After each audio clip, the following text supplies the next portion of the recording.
Quand ça ne va pas, il faut dire non.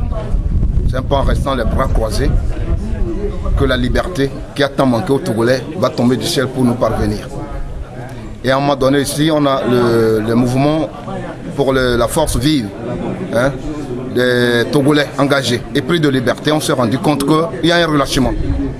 Depuis le 31 juillet, on s'est rendu compte qu'il y a un relâchement.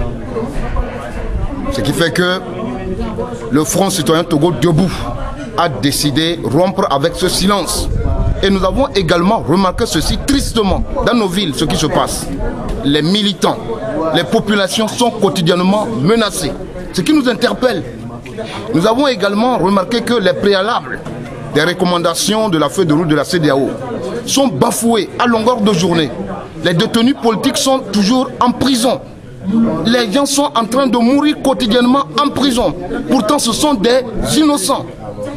Nous disons que ce sont des innocents et ils sont détenus arbitrairement parce que les miliciens qui ont blessé des innocents sont libres avec leurs femmes et leurs enfants à la maison et protégés par le régime.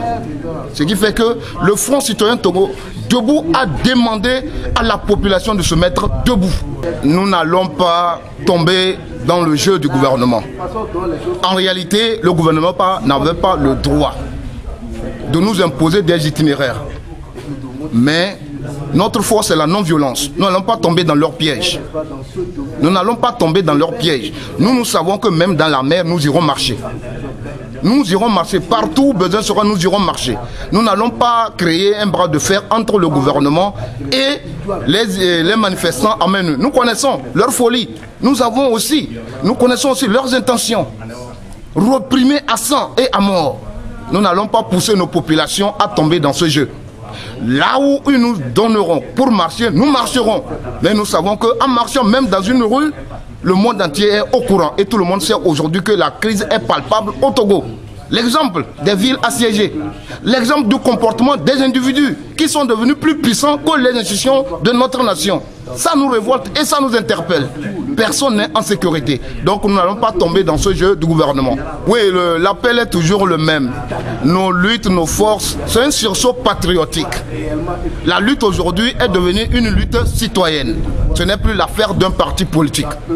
La lutte est devenue une lutte citoyenne. Et ça incombe tous les Togolais qui souffrent nuit au jour durant plus de 50 ans. Le Togolais n'a jamais connu le bonheur. C'est le moment où jamais de sortir massivement, unanimement de dire non, ça suffit. 52 ans de souffrance, de misère, on ne doit plus dire à quelqu'un de se révolter. Quand on ne peut plus supporter, on dit tout simplement non, non, non. Si Faure et ses amis souffraient comme le Togolais, je ne suis pas sûr qu'ils allaient croiser les bras. Donc ne fais pas à autrui ce que tu ne veux pas qu'on te fasse. C'est fondamental.